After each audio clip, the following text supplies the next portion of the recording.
दोस्तों, झारखंड कर्मचारी चयन आयोग द्वारा इंटर लेवल की कुछ भर्तियां निकाली गई है जिसमें दिव्यांग और नॉन दिव्यांग साथी अप्लाई कर सकते हैं। झारखंड के दिव्यांग या नॉन दिव्यांग साथी है तो आप भी अप्लाई कर सकते हैं, और अगर आप अदर स्टेट वाले दिव्यांग या नॉन दिव्यांग साथी है तो आप भी अप्लाई कर सकते हैं। लेकिन अप्लाई करने से पहले आप एक चीज़ जान लो, अगर आप झारखंड के हैं तो आपको रिजर्वेशन मिलेगा।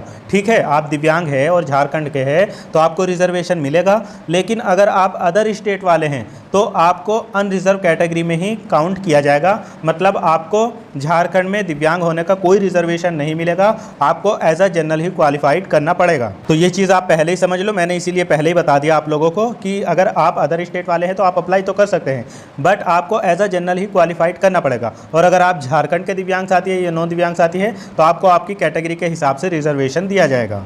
आप देखो, क्वालिफिकेशन तो इसमें 12th मांगा गया है। 12th किस स्ट्रीम से होना चाहिए वो मैं आगे बता दूंगा आपको। इसमें दिव्यांगजनों की कितनी पोस्टें हैं, खासकर जो झारखंड के दिव्यांग साथी है, क्योंकि जो अदर स्टेट वाले हैं उनको तो अनरिजर्व में जाना पड़ेगा, तो मैं अनारक्षित वाली सीट भी बताता चलूँगा। इसके अलावा इसमें फीस वगैरह कितनी लगेगी ये भी आप लोगों को बता दूंगा, और इसमें एग्जाम पैटर्न वगैरह क्या है ये सब भी आपको बता दूंगा। तो अगर आप लोग मेरे चैनल पर नए हो तो इस चैनल को सब्सक्राइब जरूर कर लो। इससे रिलेटेड जो भी आगे जानकारी होगी वो मैं आप लोगों को बताता रहूँगा। और मेरे टेलीग्राम चैनल वगैरह से भी जुड़ जाओ, ताकि जो मैं शॉर्ट में एग्जाम डेट वगैरह आती है तो वहाँ पर शेयर करता रहता हूँ, तो आपको पता चल जाए।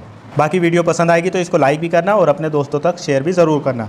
देखो दोस्तों, ये भर्ती जो निकली है इसका विज्ञापन संख्या है 3/2026। ये झारखंड इंटरमीडिएट स्तरीय संयुक्त प्रतियोगिता परीक्षा 2026 है। इसमें देखो, अगर हम फीस की बात करें तो इसमें परीक्षा शुल्क लग रहा है 100 रुपये। तो अगर आप अदर स्टेट वाले दिव्यांग साथी है तो आपके यहाँ पर 100 रुपये लगेंगे। लेकिन अगर आप झारखंड के दिव्यांग साथी है 40% या उससे ज़्यादा, तो आपकी किसी प्रकार की कोई फीस यहाँ पर नहीं लगेगी। अब देखो, सबसे पहले हम पोस्ट की बात कर लेते हैं। तो सबसे पहली पोस्ट है यहाँ पर स्वास्थ्य पर्यवेक्षक। यहाँ पर अनरिजर्व की 57 यानी 57 पोस्टें हैं। और अगर हम दिव्यांगजनों की बात करें तो देखो, दिव्यांगजनों की पोस्टें मैं बताता चल रहा हूँ, लेकिन ये झारखंड के लोगों के लिए ही है। अगर आप अदर स्टेट वाले हैं तो आपके लिए ये 57 जो पोस्टें हैं इसी में आपको फाइट करना होगा। बाकी और भी आगे पोस्टें हैं वो भी बताऊँगा मैं। तो देखो, यहाँ पर अगर आप दृष्टिबाधित हैं तो 2 पोस्टें हैं, और अगर आप HI वाले हैं तो 1 पोस्ट है, और अगर आप लोकोमोटर डिसेबल्ड है तो 1 पोस्ट है। इसके अलावा मल्टीपल डिसेबल्ड या अदर दिव्यांग है तो उनकी भी 1 पोस्ट है। मुझे बार बार इसलिए बताना पड़ता है कि आप कमेंट में वही बात बार बार पूछते हो, जबकि मैं वीडियो में सब कुछ बता देता हूँ। देखो, ये जो दिव्यांगों की पोस्टें यहाँ पर दी हुई है ये झारखंड के दिव्यांगों के लिए ही है। बाकी अगर आप अदर स्टेट वाले हैं और अप्लाई करते हैं तो आपको यहाँ पर 57 पोस्टों पर फाइट करनी होगी। अब देखो, अगली पोस्ट है यहाँ पर कनिकीय क्षेत्रीय अन्वेषक की। इसमें अगर मैं अनरिजर्व की बात करूं तो टोटल 12 पोस्टें हैं, और इसमें दृष्टिबाधित की 1 पोस्ट है। यहाँ पर HI वालों की नहीं है, और लोकोमोटर और अदर वालों की भी नहीं है। फिर देखो, अगली पोस्ट है यहाँ पर बहुउद्देशीय स्वास्थ्य कार्यकर्ता की। इसमें अनरिजर्व की टोटल 35 पोस्टें हैं, और यहाँ पर दृष्टिबाधित की 1 पोस्ट है। बाकी HI वालों की नहीं है, लोकोमोटर डिसेबल्ड की 1 पोस्ट है, और अदर दिव्यांग की भी नहीं है। इसके बाद दोस्तों अगली पोस्ट है यहाँ पर वेटनरी सहायक चिकित्सा सहायक की। तो इसमें अगर मैं अनरिजर्व की बात करूँ तो टोटल 12 पोस्टें हैं। यहाँ पर दृष्टिबाधित की 1 पोस्ट है, HI वालों की भी 1 है, लोकोमोटर की और अदर दिव्यांगों की यहाँ पर नहीं है। फिर देखो, अगली पोस्ट है यहाँ पर कीट संग्रहणकर्ता की। यहाँ पर अनरिजर्व की टोटल 15 पोस्टें हैं, और VH कैंडिडेट की यहाँ पर 1 पोस्ट है, HI वालों की नहीं है, लोकोमोटर डिसेबल्ड की यहाँ पर 1 पोस्ट है, अदर वालों की नहीं है। फिर देखो, अगली पोस्ट है यहाँ पर मात्स्यिकी तकनीकी सहायक की। तो इसमें अनरिजर्व की 17 पोस्टें हैं। बाकी यहाँ पर VH वालों की 1 पोस्ट है, HI वालों की भी 1 पोस्ट है, और किसी दिव्यांग की यहाँ पर नहीं है। इस तरीके से दोस्तों अलग अलग पोस्टों में अगर हम दिव्यांगजनों की बात करें तो दृष्टिबाधितों की टोटल 7 पोस्टें हैं, HI वालों की टोटल 3 पोस्ट है, लोकोमोटर डिसेबल्ड की भी 3 पोस्ट है, और अदर दिव्यांगों की 1 पोस्ट है। अगर हम टोटल पोस्टों की बात करें तो 326 टोटल पोस्टें हैं। दोस्तों आगे हम देख लेते हैं कि इसके फॉर्म कब से कब तक भरे जाएंगे। तो देखो, इसके फॉर्म जो है वो 5 अगस्त से भरना शुरू हो गए हैं, और ये 4 सितंबर 2026 तक भरे जाएंगे। इसके अलावा आप अपनी फ़ीस जमा कर सकते हो 5 सितंबर 2026 तक, और फोटो वगैरह भी अपलोड कर सकते हो 5 सितंबर 2026 तक। इसके अलावा अगर आपके फॉर्म में कोई गलती हो जाती है तो वो आप 6 सितंबर 2026 से 8 सितंबर 2026 के बीच में सुधार कर सकते हो। तो आप याद रखना कि इसके फॉर्म जो है वो 5 अगस्त से भरना शुरू हो गए हैं, और ये केवल 4 सितंबर 2026 तक ही भरे जाएंगे। अब दोस्तों अगर हम इसमें क्वालिफिकेशन की बात करें तो देखो, जो सबसे पहली पोस्ट है स्वास्थ्य पर्यवेक्षक की। तो देखो, इसके लिए आपके पास में 12th होना चाहिए। 12th आपका साइंस साइड से होना चाहिए, आपके पास में मैथ बायो ये सब होना चाहिए। फिर अगली जो पोस्ट है यहाँ पर कनिये क्षेत्रीय अन्वेषक की। तो इसमें भी आपके पास में 12th होना चाहिए, लेकिन 12th में आपके पास में मैथ ज़रूर रहा हो। फिर अगली जो पोस्ट है बहुउद्देशीय स्वास्थ्य कार्यकर्ता की, इसके लिए भी आपके पास में 12th होना चाहिए, लेकिन वो भी साइंस साइड से ही होना चाहिए, आपके पास में बायो मैथ वगैरह होना चाहिए। फिर देखो अगली जो पोस्ट है वेटनरी सहायक या चिकित्सा सहायक की, तो उसके लिए भी आपके पास में 12th होना चाहिए, वो भी जीव विज्ञान से। फिर देखो जो अगली पोस्ट यहाँ पर कीट संग्रहणकर्ता की है, उसके लिए भी आपके पास में 12th होना चाहिए, वो भी जीव विज्ञान से होना चाहिए। फिर दोस्तों अगली जो पोस्ट है यहाँ पर मात्स्यिकी तकनीकी सहायक की, उसके लिए भी आपके पास में 12th जीव विज्ञान से होना चाहिए। अब देखो अगर हम यहाँ पर एज की बात करें तो अगर आप अनारक्षित है तो आपकी 35 वर्ष तक एज होनी चाहिए। बाकी आप EWS वाले हैं तो 35 वर्ष होनी चाहिए, और पिछड़ा वर्ग है तो 37 वर्ष, महिलाएं हैं तो 38 वर्ष। इसके अलावा अनुसूचित जाति अनुसूचित जनजाति वाले हैं तो 40 वर्ष तक एज होनी चाहिए। और जो दिव्यांग साथी है उनको एज में 10 वर्ष का रिलैक्सेशन दिया जाएगा सभी कोटि में, मतलब सभी कैटेगरी में दिव्यांगजनों को एज में 10 वर्ष का रिलैक्सेशन दिया जाएगा। अब देखो यहाँ पर जो 40% या उससे ज़्यादा वाले दिव्यांग हैं उनको यहाँ पर स्क्राइब और एक्स्ट्रा टाइम मिल जाएगा। यहाँ पर ये चीज़ समझ लो, जो दृष्टि बाधित है मतलब टोटली ब्लाइंड या लो विज़न है, या जिनके दोनों हाथों में दिक्कत है, या जो CP वाले हैं, वो अगर फॉर्म भरते हुए स्क्राइब या एक्स्ट्रा टाइम के लिए यस करेंगे तो उनको बिना किसी एनेक्सर या अपेंडिक्स के ही मिल जाएगा। इनके अलावा अगर कोई दिव्यांग साथी है और उनको स्क्राइब या एक्स्ट्रा टाइम वगैरह चाहिए तो उनके लिए यहाँ पर देखो ये अपेंडिक्स दिया हुआ है, उनको ये अपेंडिक्स बनवाना पड़ेगा। इस PDF में आप नीचे देखेंगे तो आपको ये मिल जाएगा। बाकी देखो इसमें अलग से तो ये नहीं बताया कि कौन कौन अप्लाई कर सकता है।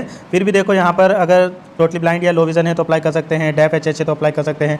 लोकोमोटर डिसेबिलिटी में आप जब फॉर्म भरोगे तो आप उसमें देख लेना आपका ऑप्शन आ रहा है या नहीं आ रहा है, या अगर केवल लोकोमोटर डिसेबल्ड ही आ रहा है तो फिर कोई भी दिव्यांग है लोकोमोटर डिसेबिलिटी में वो आराम से अप्लाई कर देना। और इसके अलावा जो ऑटिज्म या इंटेलेक्चुअल डिसेबल्ड या MD वाले हैं तो वो भी आराम से अप्लाई कर सकते हैं। इसमें दोस्तों आपका जो सिलेक्शन होगा तो उसमें आपकी परीक्षा होगी। परीक्षा भी 2 चरणों में होगी, पहले आपकी प्रारंभिक परीक्षा होगी, फिर आपकी मुख्य परीक्षा होगी। लेकिन यहाँ पर इन्होंने ये भी दिया है कि अगर 50,000 से कम आवेदन रहते हैं तो फिर हो सकता है ये आपकी प्रारंभिक परीक्षा ना करवाए। तो ये तो देखो आयोग के ऊपर है वो करवाएगा या नहीं करवाएगा, लेकिन अभी आप ये मान के चलो कि आपकी प्रारंभिक परीक्षा और मुख्य परीक्षा दोनों होगी। आपकी जो प्रारंभिक परीक्षा होगी उसमें सामान्य अध्ययन के 30 प्रश्न पूछे जाएंगे, झारखंड राज्य से संबंधित 60 प्रश्न, सामान्य गणित के 10 प्रश्न, सामान्य विज्ञान के 10 प्रश्न और मानसिक क्षमता जांच के 10 प्रश्न पूछे जाएंगे। इस तरीके से टोटल प्रश्न जो हो गए यहाँ पर वो 120 हो गए। 120 प्रश्न रहेंगे, वो बहुविकल्पीय ही रहेंगे, और एक प्रश्न जो होगा वो 3 अंकों का होगा, यानी आपके टोटल मार्क्स जो होंगे वो 360 हो गए। ठीक है, प्रश्न जो होंगे वो 120 हो गए। और इसमें नेगेटिव मार्किंग भी रहेगी, मतलब अगर आप एक क्वेश्चन सही करेंगे तो आपको 3 नंबर मिलेंगे, लेकिन अगर आप एक गलत करेंगे तो आपका 1 अंक काट लिया जाएगा। एग्जाम जो होगा वो आप हिंदी या इंग्लिश में दे सकते हो। आपकी जो प्रारंभिक परीक्षा यानी आपका जो प्री एग्जाम होगा वो केवल क्वालिफाइंग होगा, तो ये भी देख लो कितने मार्क्स आपको लाने हैं। तो देखो अगर आप यहाँ पर अनारक्षित या आर्थिक रूप से कमजोर है या अदर स्टेट वाले हैं तो आपको 40% लाना है। बाकी जो झारखंड के दिव्यांग साथी है तो उनके लिए ऐसा कोई मिनिमम मार्क्स नहीं रखा गया है, इसमें बताया भी नहीं गया है, तो हो सकता है उनको जितने कैंडिडेट मिलेंगे उस हिसाब से वो अपना बुला लेंगे। दोस्तों प्रारंभिक परीक्षा यानी प्री पास करने के बाद में आपका मेंस होगा, और मेंस जो होगा उसको भी देख लो यहाँ पर ध्यान से। मेंस यानी मुख्य परीक्षा जो होगी आपकी उसमें 3 पत्र होंगे। प्रत्येक पत्र की परीक्षा के लिए आपको 2 घंटे का टाइम दिया जाएगा, और प्रत्येक प्रश्न जो होगा वो 3 अंक का होगा। सही उत्तर के लिए आपको 3 अंक दिए जाएंगे और गलत उत्तर के लिए आपका 1 अंक काट लिया जाएगा। अब देखो इसमें आपका जो पत्र 1 है वो विषय से संबंधित है, यानी विषय ज्ञान। तो इसमें हिंदी भाषा के आपसे 60 प्रश्न पूछे जाएंगे और अंग्रेजी भाषा के आपसे 60 प्रश्न पूछे जाएंगे। टोटल प्रश्न जो होंगे वो 120 हो गए, और एक प्रश्न क्योंकि 3 अंक का है तो इस तरीके से 360 मार्क्स यहाँ पर बनेंगे। तो विषय में आप ये ज़रूर याद रखना कि आपको 30% लाना ही लाना है। फिर देखो इसके बाद में आपके सामने पत्र 2 यानी पत्र 2 आएगा। इसमें क्षेत्रीय या जनजातीय भाषा का ज्ञान पूछा जाएगा, जिसमें आप हिंदी, अंग्रेजी, उर्दू, संथाली, बांग्ला, मुंडरी या हो, खड़िया, बहुत सारी भाषाएं यहाँ पर दी है, इनमें से कोई एक ले सकते हो। ये जब आप फॉर्म भरोगे तो उसमें सेकंड लैंग्वेज चूज़ करवाएगा, तो उसमें आप अपने हिसाब से कर लेना। पत्र 2 में आप जो भी लैंग्वेज चूज़ करोगे उसके टोटल यहाँ पर 100 क्वेश्चन रहेंगे। ये भी ऑब्जेक्टिव टाइप के ही होंगे। इसमें भी आपका जो एक क्वेश्चन है वो 3 अंक का रहेगा। इस तरीके से ये आपका 300 अंक का रहेगा। पत्र 2 होने के बाद में दोस्तों आपके सामने पत्र 3 आएगा। इसमें अगर हम बात करें तो देखो इसमें सामान्य अध्ययन के 30 प्रश्न हो गए, झारखंड राज्य से संबंधित ज्ञान के 40 प्रश्न रहेंगे, सामान्य विज्ञान के 20 प्रश्न रहेंगे, सामान्य गणित के 10 प्रश्न रहेंगे, मानसिक क्षमता जांच के 10 प्रश्न रहेंगे और कंप्यूटर ज्ञान के 10 प्रश्न रहेंगे। इस तरीके से टोटल प्रश्न जो हो गए यहाँ पर वो 120 हो गए और एक क्वेश्चन जो होगा इसमें भी वो 3 अंक का होगा। इस तरीके से ये 360 का हो जाएगा। अब देखो यहाँ पर ये चीज़ समझ लो, आपका जो पत्र 1 था वो केवल क्वालिफाइंग था। आपकी जो मेरिट बनेगी जब आप पत्र 1 को क्वालिफाइड कर लेंगे, मतलब क्वालिफाइंग मार्क्स इसमें आ जाएंगे, उन्हीं बच्चों की फिर मेरिट लिस्ट बनेगी और मेरिट लिस्ट जो बनेगी वो पत्र 2 और पत्र 3 के जितने भी नंबर आप लाएंगे उसके हिसाब से आपकी मेधा सूची बनाई जाएगी। तो मुझे लगता है आप समझ गए होंगे, मुख्य परीक्षा जो होगी आपकी उसमें जो पत्र 1 होगा वो क्वालिफाइंग होगा, पत्र 2 और पत्र 3 जो है वो मेन है। उसमें आप जितने अच्छे नंबर ले पाएंगे उतना ही आपका ज़्यादा चांसेस रहेगा सिलेक्शन होने का। तो दोस्तों देखो, मुझे लगता है मैंने सब कुछ यहाँ पर बता दिया है। इसमें जो अपेंडिक्स वगैरह है वो सब यहाँ पर PDF में दिया हुआ है। आप इसको सरकारी रिजल्ट से भी डाउनलोड कर सकते हो और मेरे चैनल पर भी आपको ये मिल जाएगी, वहाँ से भी ले सकते हो। बाकी अगर आपको अप्लाई करना है, आप झारखंड के हैं तो बिल्कुल अप्लाई कर दो। आप अगर अदर स्टेट वाले हैं और आप भी अप्लाई करना चाहते हैं तो बिल्कुल अप्लाई कर देना, इसका फॉर्म भरा जा रहा है, ठीक है। इसके अलावा दोस्तों अगर आपको वीडियो पसंद आई है तो वीडियो को लाइक शेयर ज़रूर कर देना। मिलूंगा मैं फिर किसी और वीडियो में। Thank you so much.